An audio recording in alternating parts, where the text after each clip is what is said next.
그래서 매주일 누가복음에 나타난 예수님의 이제 공생애의 모습 우리가 살펴보고 있죠. 자, 말씀을 강해하면서 제가 꼭 강조 드리고 싶은 게 있어요. 말씀을 많이 듣는 거 중요합니다. 또 말씀을 많이 아는 거 그것도 중요해요. 하지만 믿음에 있어서 기본기라는 게 있어요. 기본기. 믿음에 있어서 기본기, 언제나 주님 중심에서 흔들리지 않는 믿음의 모습을 잘 유지한다는 거, 이것도 굉장히 중요하다는 겁니다. 여러분, 믿음의 길을 가다가 보면 어때요? 시험에 들 때가 있어요, 없어요? 시험에 들 때가 있잖아요. 또요, 믿음에 있어서 생각지도 못한 슬럼프도 경험합니다. 분명히 내가 전에는 안 그랬는데 믿음의 슬럼프를 경험할 때도 있어요. 자, 이때 사람 보고 환경 바라보면 반드시 넘어집니다. 사람 보고 환경 보면 반드시 실패합니다. 그러나 힘들고 어려운 터널을 지날 때 오로지 우리 주님만 바라보고 기도하고 엎드릴 때 새로운 힘을 공급받을 수가 있고 정도에서 탈선하지 않습니다. 언제나 이 믿음의 기본기, 믿음의 주요 온전케 하시는 우리 주님만 바라보고 믿음에 똑바로 서서 주님 앞에 영광이 되는 저와 여러분들이 되어야 될 줄로 믿습니다. 자, 지난 주일에 주님에게 특별한 헌신을 드린 익명의 한 여인입니다. 이름이 없어요.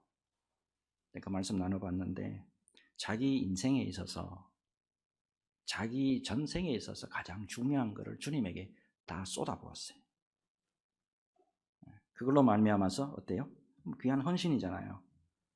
귀한 헌신으로 말미암아서 주님의 칭찬과 아울러서 구원에 이르는 그런 모습을 우리가 살펴봤습니다. 특별히 하나님의 나라는요, 여러분 지식에 있지 않아요. 하나님의 나라는 주님에 대한 이 헌신으로, 이루어져 간다는 거, 말씀에서 깨달으셔야 됩니다.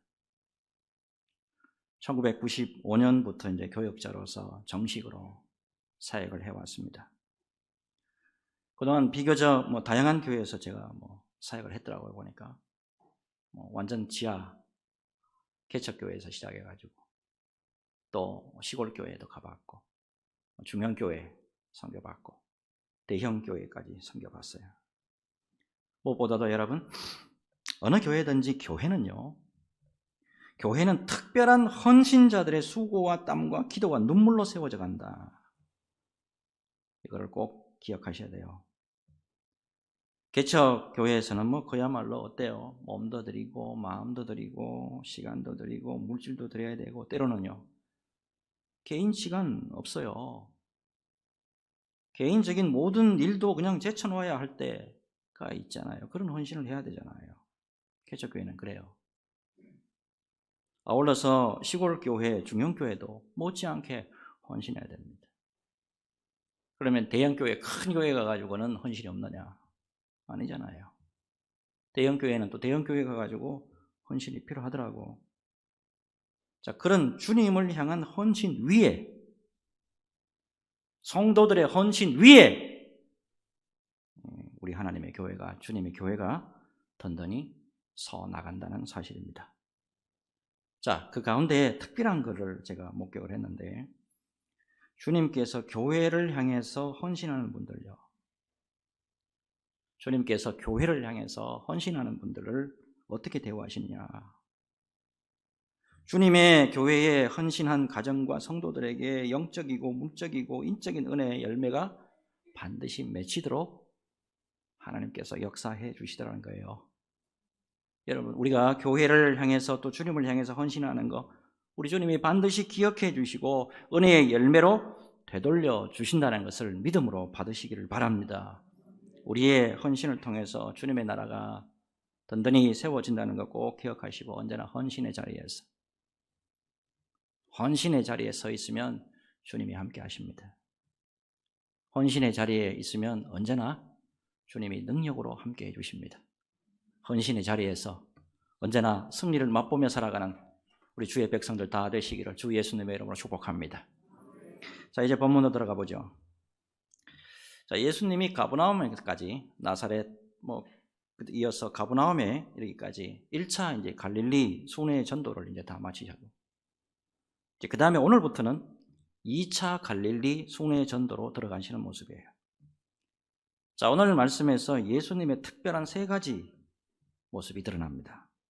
자, 첫째, 예수님의 헌신이에요. 예수님의 헌신이지만 실제로는 하나님의 헌신입니다. 하나님도 교회를 세우시기 위해서, 하나님도 하나님 나라를 세우시기 위해서 헌신하신다 이 말입니다. 그래야 하나님의 나라가 서요. 1절 봅시다. 그 후에 예수께서 각 성과 마을에 두루 다니시며 하나님의 나라를 선포하시며 그 복음을 전하실새 12제자가 함께 하셨고, 자, 그 후에 예수께서 각 성과 마을에 두루 다니시며, 자, 두루 다니시다에 해당하는 원어를 보게 되면 헬라어로 디오디오입니다. 디오디오. 이게 어떤 뜻이냐면 쉬지 않고 이리저리 돌아다녔다라는 뜻입니다. 그러니까 예수님이 이 땅에 오셔가지고 쉼 없이 마을들을 두루 다니시면서 복음을 전하시는 헌신을 하셨다 이 말입니다. 특별히 어때요? 복음의 현장으로 먼저 가시는, 앉아서 기다리는 분이 아니에요. 복음의 현장으로 먼저 가시는 모습이에요. 여러분, 우리 하나님의 모습을 보시면요, 창세기 3장 9절로부터 시작해가지고 죄를 지은 인생들에게 먼저 다가가시는 분이에요. 우리가 잘 아는 선악을 알게 하는 나무의 열매 따먹고, 무화과 나무 잎으로 치마해서 가리면 될 줄 알아요? 그리고 어디에 숨느냐? 동산 나무 사이에 숨어요. 성경을 잘 보세요. 어디 숨어 있냐면 동산 나무 사이에 숨어 있으면 하나님이 못 볼 줄 알아. 동산 나무 사이에 숨어 있으면 하나님이 못 찾아올 줄 안다고. 그런데 하나님이 아담에게 먼저 찾아가시잖아요.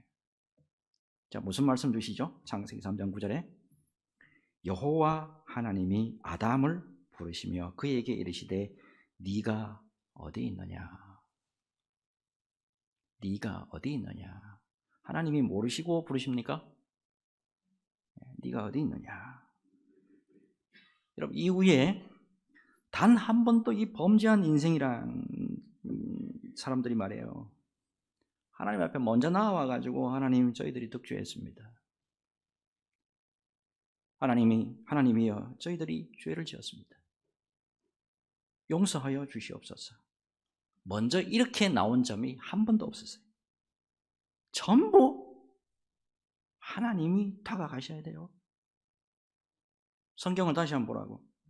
수많은 주의 종들을 보내주셔가지고 범죄한 이스라엘들 스스로 하나님 앞에 돌아온 적이 있어요, 없어요? 스스로 돌아온 적이 한 번도 없어. 다 하나님이 뭐가 답답하신지 몰라. 다 하나님이 다가가셔가지고 다 부르셨다고.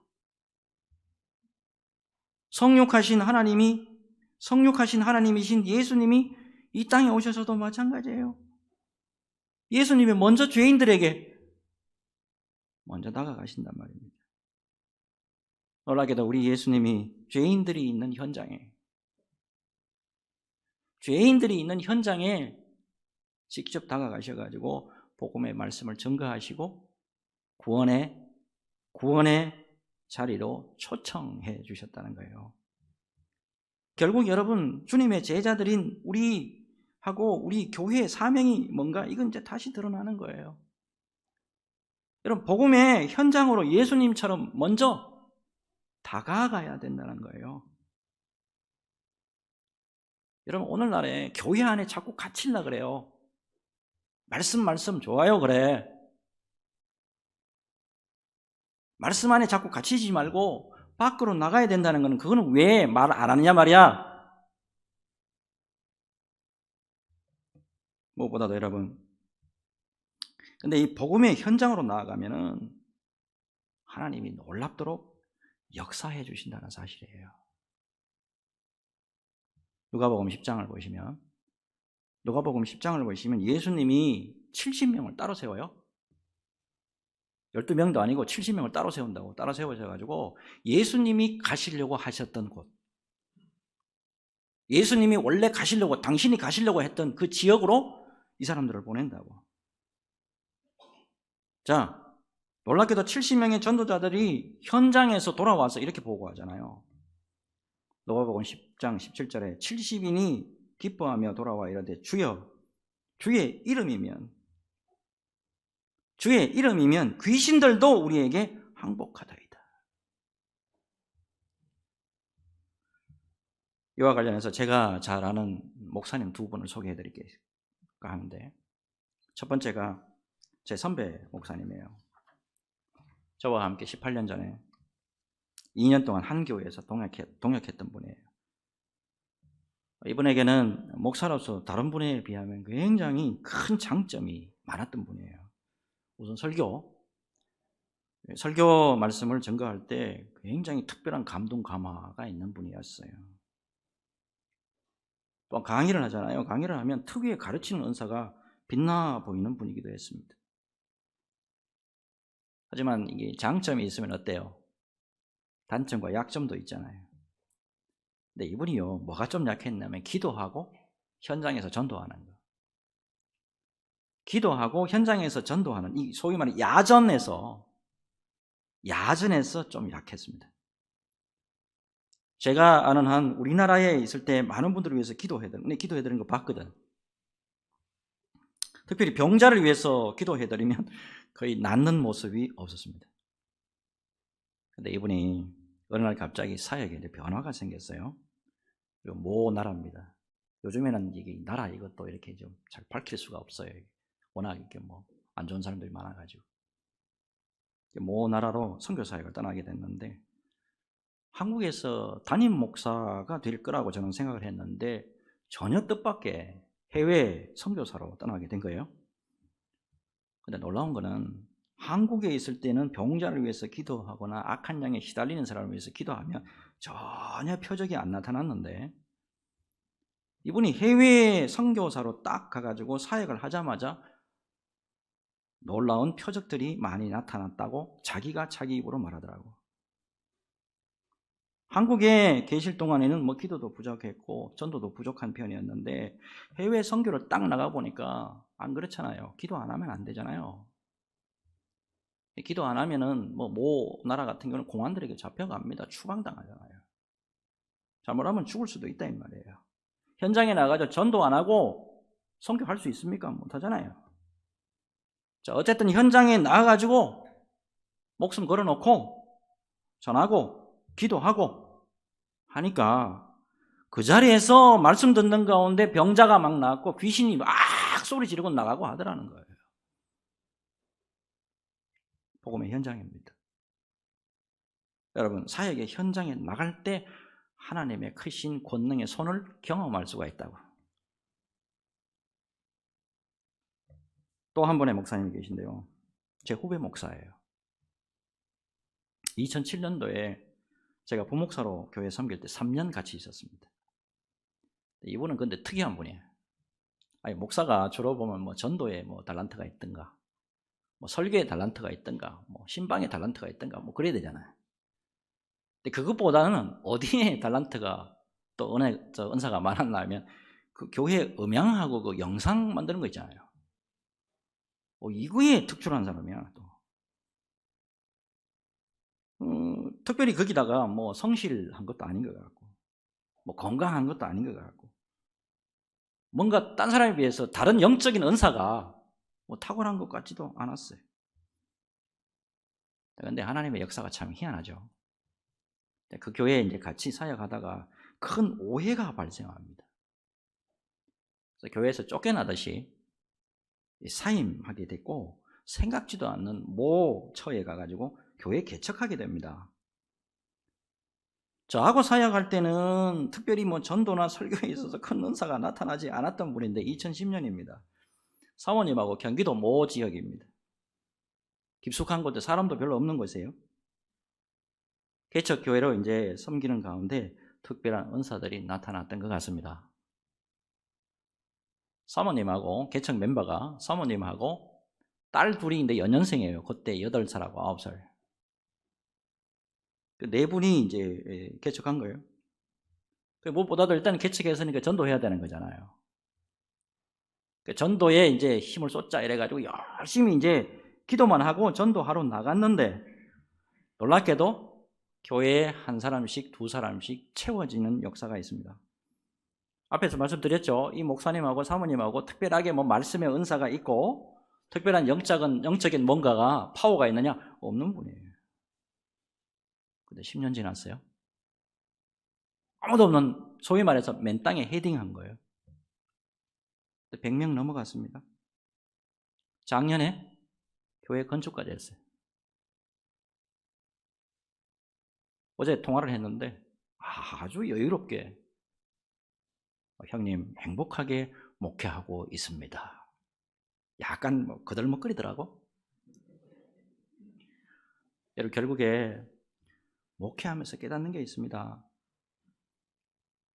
현장 속으로 반드시 들어가야 돼요. 여러분 주님처럼 먼저 우리가 현장에 나가면 주님의 놀라운 능력의 손이 우리와 함께 한다는 거 이거 반드시 경험할 수가 있습니다. 주님처럼 복음의 현장에서 놀라운 은혜를 체험하고 믿는 자들이나 믿지 않는 자들에게 하나님이 살아계신다는 것을 보여주는 그런 능력이 있어야 될 줄로 믿습니다. 여러분 이 귀한 은혜 속에서 하나님을 드러내는데 아름답게 쓰임받는 저와 여러분 모두가 되시기를 예수 그리스도 이름으로 축복합니다. 자, 두 번째, 제자 공동체 가운데 여성들이 헌신하는 거. 이 누가가 특별히 이 부분만 여성분들도 이렇게 헌신하는 분들이 있었습니다라고 하는 기록입니다. 이게 여성들이 어떻게 헌신했냐? 2절 3절이에요. 또한 악귀를 쫓아내심과 병 고침을 받은 어떤 여자들 곧 7 귀신이 나간 자 막달라인이라 하는 마리아와 헤롯의 청지기 구사의 아내 요한나와 수산나와 다른 여러 여자가 함께하여 자기들의 소유로 그들을 섬기더라. 자, 주님의 사역 현장에서 악귀가 떠나고 그 다음에 병 고침을 받은 사람들 중에 여성들이 상당수 있었단 말이에요.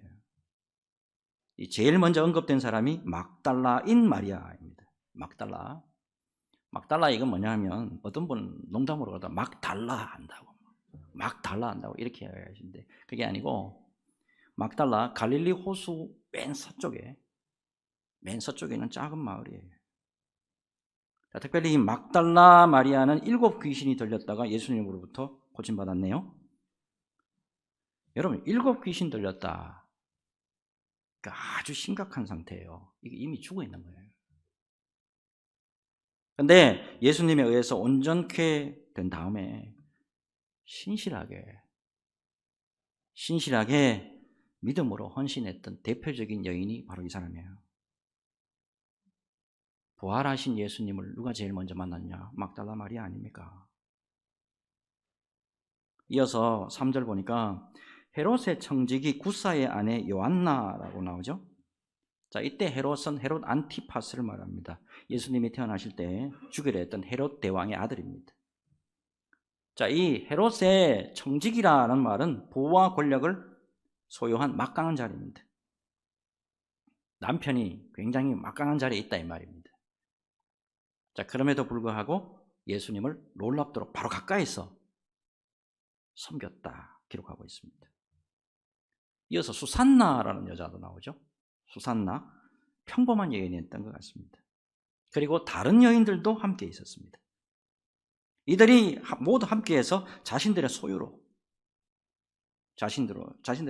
예수님과 제자들, 예수님하고 12제자들 섬기려면 보통 물질 많이 들어가는 거 아니겠죠. 이들을 섬겼다 이 말입니다. 자, 중요한 거는 여러분, 이 여자분들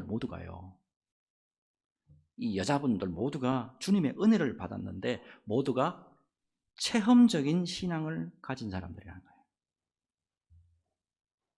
체험적인 신앙이 있는 사람들이에요. 막달라 마리아, 주님의 놀라운 사랑과 은혜로 귀신 들림에서 평생을 고생할 수밖에 없는 상태였는데 주님의 은혜를 입는 체험을 하잖아요. 요한나와 수산나, 자세한 기록은 없는데 예수님을 만남으로써 인생의 특별한 문제를 해결받은 것 같습니다. 자, 이렇게 주님의 은혜를 입은 자들이 합심해가지고 제자 공동체를 형성을 했고 주님과 제자들을 자기 소유들로 섬겼다 이 말입니다. 여기서 발견되는 모습이 있어요. 예수님은 이렇게 은혜를 베풀어 주셔서 모든 사람들을 세워주시는 분이라는 거예요. 은혜를 부어주셔서 모든 사람들을 살려주시고 세워주시는 분이에요. 당시에 여성들의 지위가 어떻다는 걸 잘 아실 겁니다. 많이 들어오셨죠? 인구조사할 때 여자들은 인구조사에 들어가지도 않아요. 사람 취급도 안 해줬다고. 특별히 앞에 나오는 이 여성들이 있잖아요. 다 각자들에게 문제들이 있었습니다. 그들에게 예수님이 은혜를 베풀어 주셔가지고 그 문제 다 해결해 주셨고 그 당시에 사람 취급도 못 받았던 여자임에도 불구하고 하나님 앞에서 예수님 앞에서 귀하게 사명 감당할 수 있었다는 거예요. 여러분 그런 면에서 우리도 주님에게 귀한 은혜를 입은 자들이다. 여러분 우리도 주님의 귀한 은혜를 입은 자들이라 라는 것을 여러분 잊으시면 안 돼요. 특별히 여러분 주님의 은혜를 입으면 당연히 주님 앞에서 헌신하게 되어 있습니다. 제가 주중에 지난 주중입니다. 서울에서 개척교회를 섬길 때 귀하게 헌신했던 장로님 한 분 계셨는데 그분이 76살에 돌아가셨다 그래가지고 집사람하고 같이 조문하고 왔습니다. 1994년으로 기억이 되는데 장로님의 이제 부인 되시는 집사님이 먼저 이제 제가 섬기던 교회에 등록을 하셨고 참 많이 기도하시는 분이었어요. 지금도 참 기도대장이에요. 당시 장로님이 사업을 하고 계셨는데 하는 것마다 안 되는 거예요. 하다가 안 돼가지고 쫄딱 망해가지고 이제 그제서야 항복하고 이제 제가 섬기던 교회에 이제 등록하게 된 거예요. 스라에 딸만 셋이 있었습니다. 당시에 2명이 대학생이고 1명이 고등학생. 뭐 사업 다 망하고 경제적 능력이 없는 데다가 딸 둘이가 대학교를 다니니 뭐 경제적으로 어려울 수밖에 없겠죠. 이제 제 어머니 목사님이 그 당시 장로님이 집사님이었어요. 집사님 40일 철야 작정 하세요. 40일 철야 작정 기도 하세요. 고면하시더라고요. 근데 중요한 건 그분이 참 겸손하신 분이에요. 여자 목사한테 그 소리 듣고 아멘 하고 받으시더라고요. 그리고 40일 철야 작정 기도 한 번도 안 빠지고 다 감당하더라고요. 제가 옆에서 다 봤거든요. 이 상황들을 성도들이 다 알고 있었기 때문에 전 성도들이 그 가정에 주님 은혜를 주십시오. 하나님 은혜를 부어주시옵시오. 열심히 기도해드린 것이 생각이 납니다. 자, 중요한 것은 작정 기도가 딱 끝난 다음에 정말 하나님의 은혜가 임했습니다. 하던 것마다 다 안 되던 분이에요. 근데 사업이 풀리기 시작했어요. 제가 섬기던 교회에 등록할 때만 해도 온 가족이 딱 앉아있으면 전부 다 고개가 12시 5분 전이에요. 12시 5분 전. 근데 하나님의 은혜를 경험하고부터는 완전히 가정이 살아나더라. 그 후에 3년 됐으면 3년 후에 그 집사님이 장로님으로 장립이 됐고 그 당시에 이제 사람들이 좀 불어나니까 예배당을 넓혀야 되더라고. 예배당을 옮겨야 되는데 그때 돈이 많이 들었습니다. 강남구 일원동에 굉장히 비쌌습니다. 근데 이분이 물질도 헌신해 주셨어요. 그리고 목사님, 우리 어머니 목사님에게 계속해서 끊임없이 목회에 도움을 주시기도 하셨어요. 제 어머니가 그분에 대해서 말씀을 자주 하신 편인데 어쨌든 하나님의 은혜가 임해야 살아. 너도 목회하면서 성도들이 하나님의 은혜를 입도록 많은 기도해야 돼. 주님의 은혜만이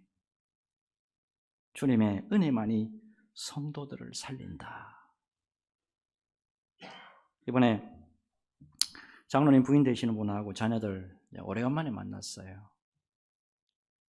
밤에 가서 만나고 왔는데 돌아오면서 제 마음속에 하나님의 은혜가 얼마나 중요한지,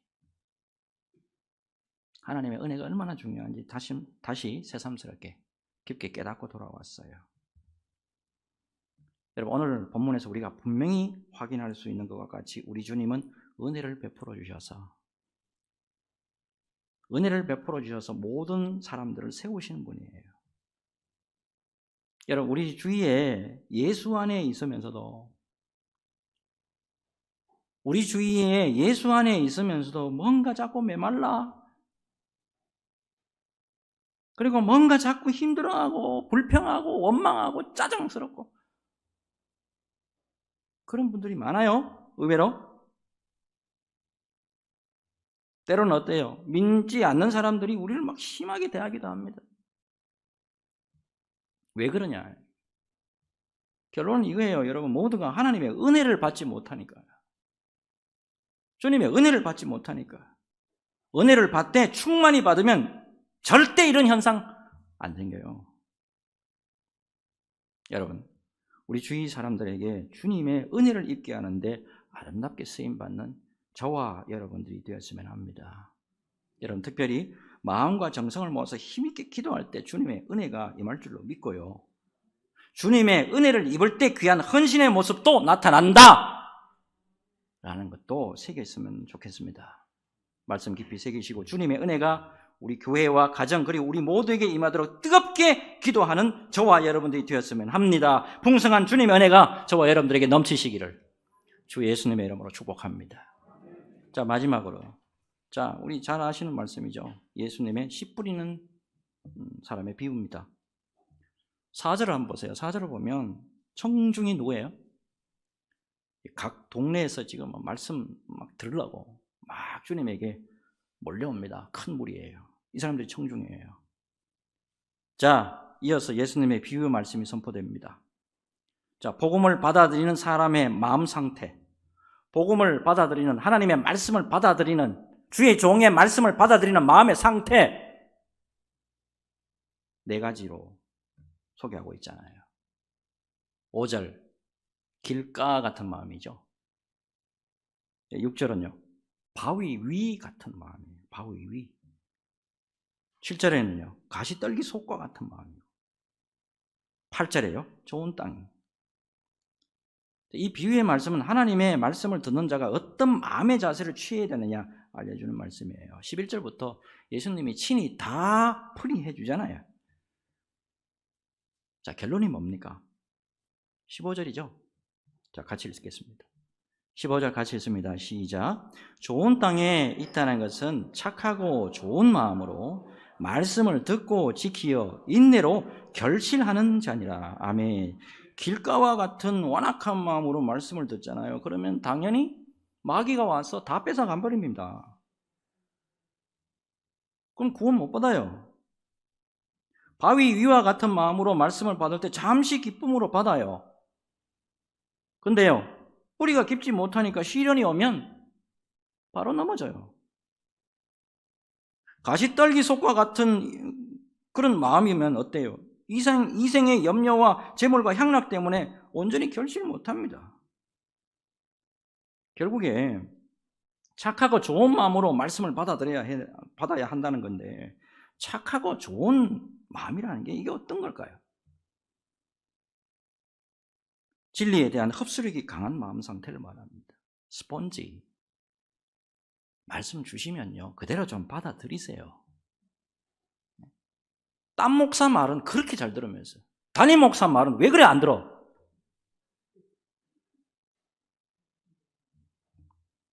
여러분, 특별히 이 귀한 마음으로 말씀을 듣고 인내로 결실해야 된다. 여기 중요한 키포인트는 뭐냐면 말씀을 듣고 지켜서 인내로 결실하는 자. 여기에 여러분 좀 집중을 좀 해보세요. 홍콩에 가면요, 도풍산 교회라는 게 있습니다. 도풍산 교회. 원래 이 교회는요, 도풍사라고 하는 절입니다. 절인데 그 절 자체가 교회로 바뀌었어요.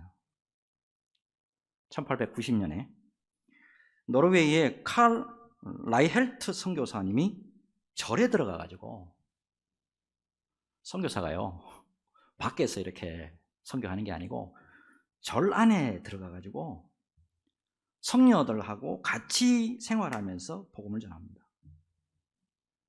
당연히 오해 생기겠죠. 무슨 선교사가 중들이 있는데 그거 가가지고 복음 전한다고 그게 샀냐고. 그래서 많은 사람들이 조롱했습니다. 아이고, 선교사가 이제 중이 되려고 들어갔는갑다. 그래서 선교국에서 당신은 안 되겠다고, 선교사 자격 박탈한다고 통보까지 보냅니다. 자, 선교사님이 이렇게 말했어요. 나 변질되지 않았습니다. 나 주님 앞에 기도했습니다. 기도하면서 지금 선교하는 중입니다. 조금만 더 기다려 주십시오. 답장입니다. 이 선교사님이요, 묵묵하게 복음을 전했는데, 물론 하나님의 응답이었던 것 같습니다. 그 안에 들어가는 것조차가. 자, 묵묵하게 하나님의 말씀을 전하면서 삶으로. 원래 그 중들은 굉장히 그 삶에 대해서, 그 행위에 대해서 굉장히 중요하게 생각하잖아요. 근데 이분이 거기서 예수 믿는 사람으로서의 특별히 삶을 통해서 뭔가를 보여준 거예요. 신앙의 본을 보여줬습니다. 놀랍게도 선교사님이 절에 들어간 지가 32년이라는 세월이 흐릅니다. 몇 년요? 32년. 자, 32년 만에 놀랍게도 승려 70명이 그 선교사님으로부터 세례를 받았습니다. 그리고 도풍산 교회가 됐어요.